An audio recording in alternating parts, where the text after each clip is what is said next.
जय श्री कृष्ण। राधे राधे। 1 जनवरी के दिन गाय को चुपके से खिला देना, यह एक चीज पानी की तरह बरसेगा धन और आप धनवान बन जाओगे। नए साल के पहले दिन चुपचाप गाय को मिला दें। यह एक छोटी सी चीज करोड़पति भी होंगे, करोड़पति मिलेंगे।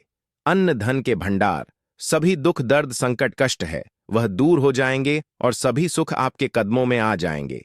यदि आप नई साल के पहले दिन यह एक छोटी और खास चीज चुपचाप गाय को खिला देते हैं तो तत्काल गरीबी आपके जीवन से खत्म हो जाएगी। भक्तों 33 करोड़ देवी देवताओं को धारण करने वाली गौ माता की भी कृपा व्यक्ति पर आजीवन बरसती है। व्यक्ति के घर में कभी भी अन्य धन वस्त्र कमी नहीं होती। अन्य धन के भंडार व्यक्ति के घर में भरे रहते हैं। व्यक्ति के जीवन से तत्काल गरीबी खत्म हो जाती है। तो दोस्तों, कौन कौन से विधायक से जुड़े खास और महत्वपूर्ण उपाय हैं जिसे अगर आप कर लेते हैं तो आपके घर में सदैव भर रहेंगे। जो भी जीवन दुख दर्द संकट कष्ट है वह सभी दूर हो जाएंगे। इस वीडियो में हम आपको इस एक खास और महत्वपूर्ण चीज के बारे में बताएंगे जो आपको नए साल के दिन गाय को जरूर खिलानी है। इस वीडियो में आपको कुछ ऐसे उपाय बताएंगे। लेकिन दोस्तों, अगर आप भी चाहते हैं कि आपके ऊपर और आपके पूरे परिवार के ऊपर माता लक्ष्मी का आशीर्वाद सदैव बना रहे तो इस वीडियो को एक लाइक करें और आपके अपने चैनल को सब्सक्राइब करें और कमेंट बॉक्स में जय माता लक्ष्मी लिखना ना भूलें। अगर आप अपने जीवन में दुख दर्द संकट या किसी भी प्रकार की बाधा का सामना कर रहे हैं और चाहते हैं कि आपकी जिंदगी में खुशियां सफलता और धन वैभव आए तो यह समय आपके लिए बहुत खास है। ऐसा कहा जा रहा है कि आपके जीवन में अब से अपार सुख समृद्धि और धन की बरसात होने वाली है। आर्थिक परेशानियां खत्म हो जाएंगी और आपकी आर्थिक स्थिति इतनी मजबूत हो जाएगी कि आपको धन की कभी कमी महसूस नहीं होगी। आपके घर में हमेशा सुख समृद्धि धन और अच्छे वस्त्रों का भंडार भरा रहेगा। अगर अब तक आपने जय गौ माता या जय मां लक्ष्मी नहीं कहा है तो तुरंत इसे अपने दिल से कहे। ऐसा माना जाता है कि इससे आपके जीवन और आपके परिवार पर गौ माता मां लक्ष्मी और देवी देवताओं की कृपा बनी रहेगी। आज का दिन बेहद शुभ और खास है। 500 सालों बाद ऐसा दुर्लभ संयोग बन रहा है। इस सर पर तीर्थ स्थान पर जाकर पवित्र नदी में स्नान करना अत्यंत फलदायी माना गया है। अगर तीर्थ स्थान पर जाना संभव ना हो तो घर पर ही स्नान के पानी में गंगाजल की कुछ बूंदें डालकर स्नान करें। यह भी उतना ही प्रभावशाली माना जाता है। स्नान के बाद अपनी पूजा अर्चना करें और भगवान से अपने और अपने परिवार की सुख समृद्धि की प्रार्थना करें। सर्वप्रथम तो अपने घर के पूजा स्थान को साफ कर कर वहां पूजा पाठ करें। आप और पितरों के निमित्त दर्पण जो आपसे बने अन्न धन व साल के पहले दिन दान करने से सभी मनोकामनाएं पूर्ण हो जाती हैं। नए साल के पहले दिन विशेषकर बहुत ही शुभ फलदायक समझ गया है। नए साल के दिन और इस दिन समझ जाता है अर्पण पिंड दान करने से पूर्वजों की आत्मा को शांति मिलती है और उनका मोक्ष मिलता है। और आपको बता दें, इस बार जो इस दिन पितृपूजा के साथ साथ हनुमान जी मंगल देवता और भगवान शनिदेव की भी पूजा जरूर करनी चाहिए। आपको बता दें कि इस दिन यदि आप हनुमान जी और मंगल देवता भगवान शनिदेव की पूजा करते हैं तो मंगल का ग्रह जनित दोष भी दूर हो जाता है। व्यक्ति के जीवन में धन सुख संपत्ति की प्राप्ति हो जाती है। समस्त मनोकामना व्यक्ति की पूर्ण हो जाती है। नए साल का दिन है। इस दिन आपको एक उपाय तो जरूर करना है। गाय का उपाय बताने से पहले एक उपाय आपको बता दें। इस उपाय को जरूर करें। क्या करें कि शाम के समय पीपल के पेड़ के नीचे आपको सरसों का चौमुखी दीपक आटे का दीपक बनाना है। यदि आप चाहते हैं कि आपके जीवन में चमत्कार हो और आपकी मनोकामनाएं पूरी हों तो आपको इस उपाय को अवश्य करना चाहिए। इसके लिए आपको सरसों के तेल का दीपक जलाना है। आटे का दीपक बनाएं और उसमें तेल डालें। साथ ही उसमें एक बत्ती डालें जो लाल कलावे की हो। इस दीपक को जलाएं और हर दीपक में 4-4 बत्तियां लगाएं। चारों दीपक बनाएं और हर दीपक को 4 दिशाओं में रखें। इन दीपकों के बीच में 2 साबुत फूल भी रखें। शाम के समय इन दीपकों को जलाकर अपनी मनोकामना मांगे। ऐसा माना जाता है कि इस उपाय को करने से 21 दिनों के अंदर आपकी मनोकामना अवश्य पूरी होगी। यह एक बेहद प्रभावशाली और दुर्लभ उपाय है जो आपको अवश्य लाभ देगा। अब बात करें इस दिन से जुड़े कुछ खास उपायों की तो इन्हें करने से व्यक्ति के जीवन में 7 पीढ़ियों तक धन वैभव की कमी नहीं होती। दुख दर्द संकट और कष्ट दूर हो जाते हैं और हर प्रकार का सुख व्यक्ति के जीवन में आ जाता है। यह उपाय बेहद सरल है और इसका असर अद्भुत होता है। इसे जरूर करें और अपने जीवन में सुख शांति और समृद्धि का स्वागत करें। सभी सुख और घर में अन्य धन के भंडार सदैव भरे रहते हैं, कोई कमी नहीं होती। किसी तरह कौन कौन से उपाय ध्यान से सुना, जिस तरह बताएं इस तरह इन उपायों को आपको करना है। तो चलिए शुरू करते हैं। कौन कौन से गैस से जुड़े उपाय हैं? प्रभावशाली चमत्कारिक उपाय है जो कि आपकी किस्मत को चमका देंगे, आपको लाभ। अब शुरू करते हैं दोस्तों। सनातन परंपरा में गए गंगा और गायत्री का बहुत ज्यादा धार्मिक महत्व है। मानता है कि गौ माता के शरीर पर 33 कोटि देवी देवताओं का वास होता है। गौ माता की एवं पूजा करने वाले जातक पर इन सभी देवी देवताओं की कृपा बरसती है। देव से न सिर्फ इस जन्म के बाल की पूर्व के हर एक सुबह जड़ में भोजन बना प्रारंभ हो, तो सबसे पहले बनाई गई रोटी को आप गौ माता के नाम से निकलते हैं और भोजन करने से पूर्व गौ माता को इस रोटी को खिलाएं। यदि संभव हो तो काली गाय को खिलाएं। यदि काली गाय ना मिले तो सफेद गाय को भी आप खिला सकते हैं। हर एक और मांगलिक काम में गौ माता या उनसे जुड़ी चीज जैसे गाय का गोबर, गोमूत्र, गाय का दूध अथवा गाय के दूध से बना घी जरूर शामिल करें। इससे आपको पुण्य भाव की प्राप्ति होगी। सनातन परंपरा के अनुसार जिस घर में गाय होती है उस घर से जुड़े सभी दोष स्वतः ही खत्म हो जाते हैं। किसी भी पूजा में गाय से प्राप्त पंचगव्य का उपयोग करना अनिवार्य माना गया है। पंचगव्य के बिना कोई भी पूजा पाठ या हवन पूर्ण नहीं माना जाता। गौ कृपा पाने के लिए आप प्रतिदिन सप्ताह में एक बार या कम से कम महीने में एक बार अपने परिवार के साथ गौशाला जरूर जाएं। गौ माता को हरा चारा खिलाना न केवल पुण्य प्रदान करता है बल्कि शुभ फलों की प्राप्ति भी कराता है। गौ सेवा और गौ पूजा करने से आपके जीवन के 9 ग्रह शांत हो जाते हैं। गर्मियों के मौसम में गौ माता को पानी पिलाना और सर्दियों में गुड़ खिलाना अत्यंत शुभ माना गया है। ध्यान रखें कि गर्मियों में गाय को गुड़ न खिलाएं। गौ माता जो अपने शरीर में कई देवी देवताओं को धारण करती हैं, शुभ और अशुभ संकेतों से भी जुड़ी होती हैं। यदि दूध धोते समय गाय ठोकर मारकर सारा दूध गिरा दे तो इसे अपशगुन माना जाता है। वहीं यदि आप यात्रा पर निकल रहे हैं और गाय अपने बछड़े को दूध पिलाती हुई आपके सामने आ जाए तो यह एक अत्यंत शुभ संकेत होता है। इसका अर्थ है कि आपकी यात्रा सफल और शुभ होगी। गौ माता की सेवा और उनका आदर करने से जीवन में सुख शांति और समृद्धि आती है। गौ माता को खुश रखना आपके जीवन के सभी संकटों को दूर करता है और आपको ईश्वर की विशेष कृपा का भागी बनाता है। और वह जिसके लिए आप निकले हैं वह जरूर ही पूर्ण यात्रा पर जाते समय बाईं और गाय की आवाज आना और रात्रि में गाय की हुंकार करना भी शुभ होता है। दोस्तों, साथ ही साथ गाय के साथ आप भूलकर भी यह कामना करें, अन्यथा मिलता है घोर पाप और जीवन भर की परेशानियां।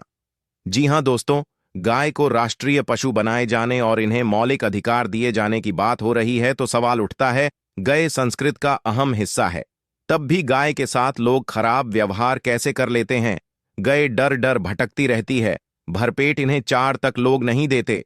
गाय जब तक दूध देती रहती है तो उनकी सेवा होती है और जैसे ही दूध देना बंद कर देती है तो लोग इन्हें उनकी किस्मत पर छोड़ देते हैं, सड़कों पर और गलियों में भटकने के लिए। ऐसे में गोवंश जीवन को कोई डंडे मारता है तो कोई उन पर पानी डाल देता है, कभी वाहनों से कर लग जाती है तो कभी बीमार होकर बेचारी यह गाय दम तोड़ देती है। ऐसे में जरूरत है इन बातों को जानने की। गाय को लेकर शास्त्रों में क्या कहा गया है, गाय के साथ आपको कैसा व्यवहार करना चाहिए? क्या दोस्तों, गाय को कभी भी मारना पीटना नहीं चाहिए। शास्त्रों में गाय को माता का दर्जा दिया गया है। गाय को मारने वाला माता को मारने पीटने वाले के समान पाप का भाग्य समझा जाता है। नरक लोक में वर्षों तक कष्ट भोगना पड़ता है। अगले जन्म पशु योनि में मिलता है। कथा है कि गौतम मुनि ने गलती से गाय को डंडा मार दिया था, जिस गाय की मृत्यु हो गई थी, और इस पाप से मुक्ति के लिए इन्हें वर्षों तक तपस्या करनी पड़ी। भगवान श्री कृष्ण जी ने बैल स्वरूप में आए वृद्ध आश्रम का वध कर दिया था। जिससे मुक्ति के लिए भगवान श्री कृष्ण को संपूर्ण तीर्थ को एक कुंड में बुलाना पड़ा और इस कुंड में स्नान से वह पाप मुंह मुक्त हो गए थे। यह दोस्तों साथ ही साथ पानी पी रही गाय को भागते हैं। वह घोर पापी के भाग्य बनाकर नरक भोगते हैं, ऐसा पुराणों में बताया गया है। जबकि जो लोग गाय के लिए प्याऊ और चार चार कपड़ बंद करते हैं वह महाभाग्यवान होते हैं। ऐसे लोग घोर पाप से मुक्त होकर स्वर्ग पाए जाते हैं और बड़े ही धनवान कल में जन्म लेकर सुख भोगते हैं। और साथ ही साथ आराम कर रही गाय को कष्ट देकर कभी भी उठाना नहीं चाहिए। कहते हैं जिस स्थान पर गाय बैठती है वहां से सभी नकारात्मक ऊर्जा खत्म हो जाती है। यदि उस जगह को नियमित रूप से साफ रखा जाए तो वहां रहने वाले लोग जाने अनजाने में किए गए पापों से मुक्ति पा सकते हैं और अपने जीवन के अंत में गोलोक धाम में स्थान पाते हैं। शास्त्रों में यह भी बताया गया है कि गाय को डंडा मारकर या उस पर पानी डालकर उठाना बहुत बड़ा पाप माना जाता है। ऐसा करने वाले को अगले जन्म में दर दर भटकना पड़ता है और वह कई कष्ट भोगता है। शास्त्रों के अनुसार गाय का दूध उसके बछड़े के लिए होता है। मनुष्य को केवल वही दूध लेना चाहिए जो बछड़े के पीने के बाद बच जाए, लेकिन कुछ लोग गाय का पूरा दूध धने के बाद फिर से बछड़े के लिए बचा हुआ दूध भी ले लेते हैं। इसे घोर पाप माना गया है। ऐसा करने वाले और ऐसे दूध का सेवन करने वाले दोनों ही पाप के भागी बनते हैं। इसके अलावा शास्त्रों में यह भी कहा गया है कि गोवंश यानी गाय और बैल की पीठ पर नहीं बैठना चाहिए। उनकी पीठ पर बैठना महापाप माना गया है और ऐसा करने वाले को नरक की यातनाएं झेलनी पड़ती हैं। गोवंश को देवताओं का स्वरूप माना गया है। ऐसा कहा जाता है कि गाय और बैल की पीठ पर स्वयं महादेव और महादेवी विराजमान होते हैं। इसलिए गाय की सेवा और आदर करना न केवल पुण्य प्रदान करता है बल्कि व्यक्ति के जीवन के सभी पापों का नाश भी करता है। नंदी ने अपनी इच्छा से महादेव की सवारी बनने का निर्णय लिया था और इसी कारण उन्हें भगवान शिव का वाहन कहा जाता है। शास्त्रों में गाय के दान का भी बहुत बड़ा महत्व बताया गया है। हालांकि यह ध्यान रखना आवश्यक है कि बीमार या बूढ़ी गाय का दान नहीं करना चाहिए।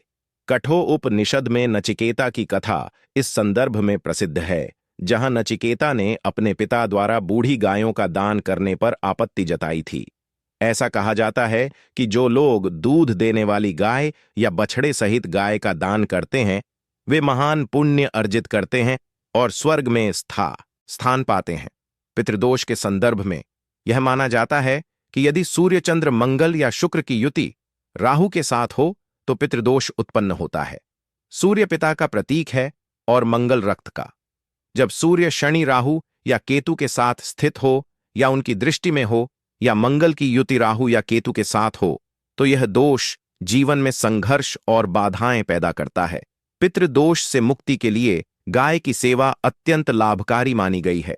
यदि आप पितृदोष से पीड़ित हैं तो प्रतिदिन या किसी विशेष दिन जैसे एकादशी, पूर्णिमा, अमावस्या किसी शुभ अवसर पर गाय को रोटी, गुड़ और चारा खिलाएं। इससे पितृदोष समाप्त होता है और जीवन में सुख शांति आती है। देसी गाय की पीठ पर जो स्वाभाविक रूप से एक बाण का निशान होता है उसे बृहस्पति यानी गुरु का प्रतीक माना गया है। यदि जन्म कुंडली में बृहस्पति नीच राशि मकर में हो या अशुभ ग्रहों से प्रभावित हो तो गौ माता का दर्शन और सेवा अत्यंत शुभ होती है।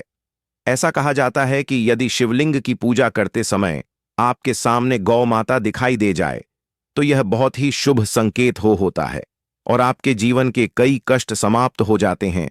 तो गौ माता को अपनी दाहिनी ओर से जाने देना चाहिए। आपकी यात्रा जरूर ही सफल होगी और साथ ही साथ यह संकेत भी जान ले। यदि आप यात्रा पर जा रहे हैं और सामने आपके गए पड़ जाएं अथवा अपने बछड़े को दूध पिलाती हुई सामने गए दिखाई दे जाए तो समझ जाना कि वह यात्रा आपके लिए जरूर ही सफल होगी। और साथ ही साथ जिस घर में गाय होती है उसमें वास्तु दोष स्वतः ही खत्म हो जाता है। और साथ ही साथ आपको बता दें कि गाय को आप भी रोटी बनाएं, प्रतिदिन ताजी रोटी ही बनाएं। गाय को अगर आपने रोटी बनाई है तो कोशिश करें कि उसे रोटी को आप तुरंत ही गाय को दे दें। अगर आप उसे रोटी को रख देंगे और उसे रोटी को अगले दिन देंगे तो वह रोटी बांसी मानी जाएगी। गाय को कभी भी बांसी रोटी ना दें। इससे घर में नकारात्मक ऊर्जा वास करती है और जो भी काम आपके बनने वाले होंगे वह काम भी आपकी बिल्कुल भी नहीं बनेंगे।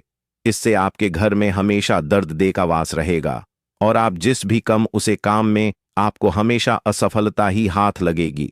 इसलिए कोशिश करें गाय को रोजाना ताज़ी रोटी बनाकर खिलाए, बासी रोटी गाय को न दें और साथ ही साथ सदी गली चीज गाय को नहीं खिलानी चाहिए कि घर में कोई फल है, कोई सब्जी है, सब जाए तो लोग क्या करते हैं, गाय को देते हैं। नहीं, ऐसा नहीं करना चाहिए। ऐसा करने से यदि आप गाय को खिलाते हैं तो और आप पाप के भागी बन जाते हैं। आप बिल्कुल सदी गली चीज गाय को ना खिलाएं और साथ ही साथ आप आटे की 11 लोग यहां बनाकर उनके ऊपर हल्दी लगाई, इसके बाद को खिलाएं।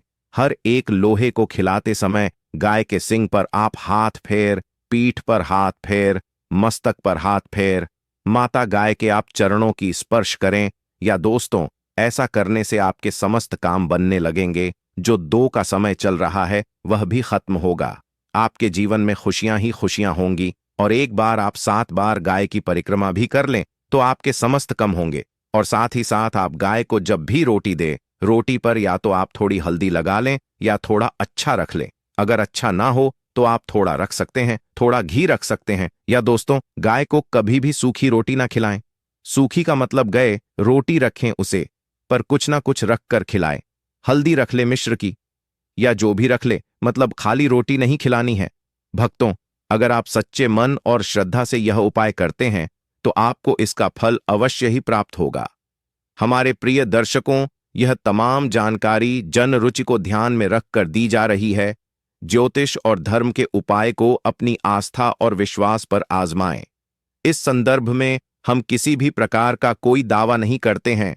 अगर आपको यह जानकारी पसंद आई हो तो इस वीडियो को एक लाइक जरूर करें और कमेंट बॉक्स में सच्चे मन और सच्चे हृदय से जय माता लक्ष्मी जरूर लिखें। जय जय श्री राम दोस्तों।